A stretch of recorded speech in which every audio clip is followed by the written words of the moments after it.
Whenever you're dealing with an apologist for Islam, or even a Muslim, and you bring up jihad, almost immediately they kick back to you, well, what about those terrible Crusades? Why, they're the moral justification for jihad. I mean, we're just as bad as they are, so let's not talk about jihad, okay? Let's talk about the Crusades. Well, what I would like to talk about here are facts.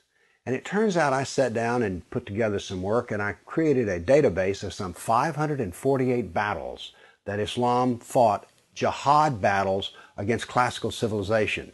And these aren't even all the battles. It really doesn't say much about Africa and India, Afghanistan and all that. It's primarily the battles against the classical civilization of Rome and Greece. So, 548 battles is a lot, and it's too much to even comprehend. So I created something which I call a dynamic battle map, in which you have a display of the Mediterranean, and a white dot means that this 20-year period, that's a new battle. So every time the screen changes, it's 20-year period.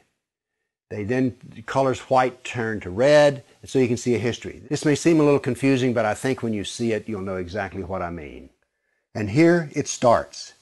Islam burst out of the Arabian Peninsula and immediately starts attacking the Middle East.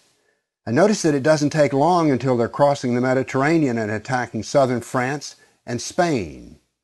Notice something here. Most people think of Islam, they think of Arabs, they think of desert, and yet here we see that Islam is projecting power throughout the Mediterranean. Notice how the little islands of the Mediterranean are getting hammered. The navy of Islam would attack coastal towns, kill, rob, rape, and then take slaves. So this whole battle map, as it unfolds, you're seeing slaves being taken.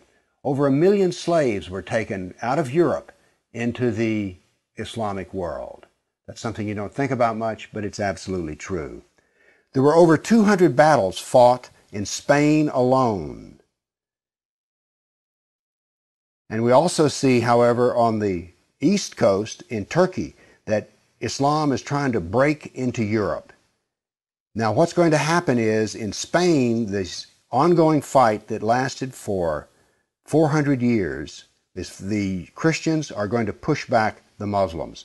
But now then, what has happened over in the east is that Constantinople has fallen, and now then Eastern Europe is getting hammered. The jihad now comes to Eastern Europe. It's pushed out now of Spain. Northern Africa is now completely Islamic. The Middle East is completely Islamic. This is all jihad, relentless jihad. And why is it so relentless? Well, Muhammad was relentless in his jihad. And these people are good students of Islam, and so it's against the kafir, on and on. It was traditional that when the Sultan came to power, the brand new Sultan, he would immediately try to launch new wars, because he was going to be noted in his Islamic history as to how well he fought against the kafir. So that's what the jihad looked like over that time period, 548 battles.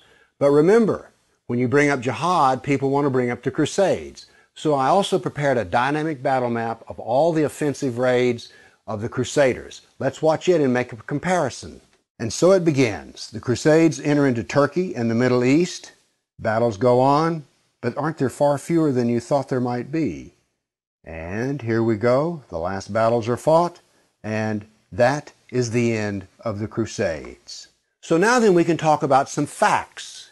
Yes, there were Crusades, but notice they ended centuries ago, and jihad is being practiced today. Jihad has been with us for 1,400 years.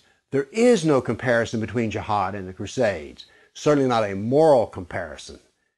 And when you're looking at the Crusades, remember, in one sense, all of the Crusades were defensive wars. Why? Well, as we saw on the first jihad map, it was Islam that came out of Arabia and conquered the Middle East, a Christian Middle East. And so the Crusaders were trying to free their Christian brothers and sisters from jihad. So there's no moral comparison at all. The motivation of the Crusaders was to free Christians. The purpose of jihad is to enslave the kafir. So the next time you hear somebody talk about, oh, those dreadful Crusades, you've seen some facts about the matter. Why don't you pipe up and tell them you know, you don't really know the matter.